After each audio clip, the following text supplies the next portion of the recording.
បាទសួស្តីអ្នកនរគ្នាថ្ងៃនេះយើងមករៀនភាសាអង់គ្លេសនិយាយពី first meeting conversation សម្រាប់អ្នកដែលរៀនភាសាអង់គ្លេសដំបូងអញ្ចឹងយើងអាចប្រើ style មួយនេះដើម្បីនិយាយគ្នាលេងដើម្បី improve English skill របស់យើងអញ្ចឹងយើងចូលមកមើល slide ដែល slide របស់យើងមានតួអង្គពីរគឺតួអង្គហ៊ុយនិងតួអង្គ Hi អញ្ចឹង let's go អញ្ចឹងជាកន្លែងស្វាគមន៍តួអង្គហ៊ុយនិយាយថា Hello my name is Hui nice to meet you អញ្ចឹងជាភាសាខ្មែរសូមអ្នកទាំងអស់គ្នាពិនិត្យមើលហើយចំពោះភាសាអង់គ្លេសខ្ញុំជាអ្នកអានហើយអ្នកទាំងអស់គ្នារៀនអាននិងរៀននិយាយតាមគ្នាចាស់អញ្ចឹងតួអង្គ Hi ក៏និយាយតទៅវិញថា Nice to meet you too my name is Hui អញ្ចឹងនៅក្នុង vocabulary មួយនេះគឺ nice to meet you គឺជាខ្ញុំប្រែថានិយាយណាដែលបានស្គាល់នេះក៏បានជួបនេះអីជាដើមអញ្ចឹងពាក្យថាពេលខ្លះវាមិនអាចប្រែតាមន័យចំបានទេដូចពាក្យ nice ហ្នឹងប្រែថាល្អអញ្ចឹងល្អអាចទៅប្រែទៅរីករាយសប្បាយអីជាដើមវាទៅតាមឃ្លាឃ្លោងនៃការនិយាយជាភាសាអង់គ្លេសរបស់យើងចឹងមកស្លាយបន្តពី origin ទីកន្លែងកំណើតអញ្ចឹងហ៊ុយក៏គាត់និយាយថា Where are you from ហើយក៏បាននិយាយវិញថា I am from Cambodia what about you ចំណែកឯតួអង្គហ៊ុយក៏និយាយថា I am from Cambodia too គេថាអូមកពីកម្ពុជាដូចគ្នា yes អញ្ចឹង vocabulary របស់យើងនៅក្នុងចំណុចនេះគឺ Where are you from Where are you from តើអ្នកមកពីណាអញ្ចឹងជាឃ្លាសាមញ្ញទេតែបើយើងចេះនិយាយប្រើពាក្យឲ្យបានត្រឹមត្រូវគឺវាល្អអញ្ចឹងយើងចូលមក occupation ការសួរនាំពីមុខរបរអញ្ចឹងហ៊ុយ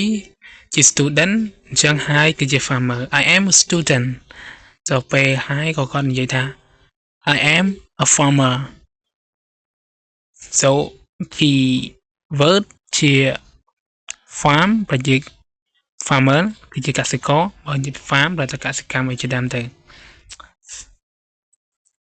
អញ្ចឹងចំណង់ចំណូលចិត្តយើងមកសួរពីចំណង់ចំណូលចិត្តពី hobby ហ៊ុយក៏គាត់និយាយ What do you do in your free time ហើយគាត់និយាយថា I like reading books and watching YouTube ខ្ញុំចូលចិត្តអានសៀវភៅហើយចូលចិត្តមើលនៅ YouTube ពេលខ្លះគាត់មិនមើល YouTube មើលរឿងអីចឹងណាគាត់រៀនសូត្រដូចទាំងអស់គ្នាកំពុងមើលវីដេអូរបស់ខ្ញុំអញ្ចឹង vocabulary របស់យើងគឺ free time អញ្ចឹង free time គឺជាពាក្យមួយប្រែថាពេលទំនេរពេលយើងមិនមានអីធ្វើអីចឹងទៅ free យើងឲ្យប្រែអត្ថន័យច្រើនប្រែថាសេរីប្រែថាឥតគិតថ្លៃប្រែថាអីជាដើមតែនៅក្នុងន័យនេះគឺប្រែថាពេលទំនេរ yes so តបន្តទៀត learning English ភាសាអង់គ្លេសអញ្ចឹងដល់ពេល Hi ក៏និយាយថា Do you like learning English បើថាតែអ្នកហ្នឹងចូលចិត្តរៀនអង់គ្លេសអត់ហ៊ុយក៏និយាយ Yes I do បានមែនហើយ I want to improve my English ខ្ញុំចង់អភិវឌ្ឍធ្វើឲ្យប្រសើរឡើងនៅភាសាអង់គ្លេសរបស់ខ្ញុំ vocabulary របស់យើងគឺ improve អភិវឌ្ឍឬក៏ធ្វើឲ្យកាន់តែប្រសើរឡើងអញ្ចឹងយើងរៀនមួយពាក្យទាំងអស់គ្នាដើម្បីធ្វើឲ្យភាសាអង់គ្លេសរបស់យើងប្រសើរឡើងតបន្ត family និយាយពីសមាជិកគ្រួសារ Do you have any brother or sisters Yeah I do I have 2 brother and 1 sister brother បងប្រុសឬក៏ប្អូនប្រុស sister បងឬប្អូនស្រីអញ្ចឹងវាប្រែមិនដូចជាភាសាខ្មែរវានិយាយថាបងប្រុសបានប្អូនប្រុសក៏បានអញ្ចឹងសួរនេះថាមានបងប្អូនប្រុសអត់ Yes សួរអញ្ចឹងអញ្ចឹងយើងចូលទៅបន្តទៀតយើងនិយាយពី future goal គោលដៅនៅថ្ងៃអនាគតហើយក៏និយាយថា What is your future goal ដល់ពេលហើយគាត់និយាយថា I want to have success business អញ្ចឹងហើយគាត់និយាយថាខ្ញុំចង់ជោគជ័យក្នុងវិស័យពាណិជ្ជកម្មឬក៏អាជីវកម្មរបស់ខ្ញុំឯជាដើមចឹងវាប្រែបានច្រើនមិនមែនប្រែបានតែមួយឃ្លាមួយន័យទេវាមានអត្ថន័យច្រើនភាសាអង់គ្លេសអញ្ចឹងទាមទារការរៀនច្រើនអញ្ចឹង vocabulary របស់យើងគឺយើងមាន successful ប្រែថាជោគជ័យ business ប្រែថាអាជីវកម្មពេលខ្លះប្រែថាពាណិជ្ជកម្មពេលខ្លះប្រែថាចំណេញជាដើមទៅតាមបរិបទនៃពាក្យអញ្ចឹងមកចូលដល់បញ្ចប់នៃកិច្ចសន្ទនា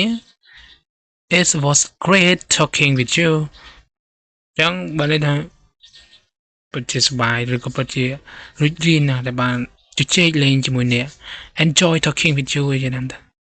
ខ្ញុំថាខ្ញុំក៏សប្បាយរីករាយដែរដែលបាននិយាយជុំអ្នក Yes ពេលខ្លះយើងបង្កើនដល់ភាពស្និទ្ធស្នាល community របស់យើងចូលចាំថាភាសាអង់គ្លេសមិនមែនជាការ freestyle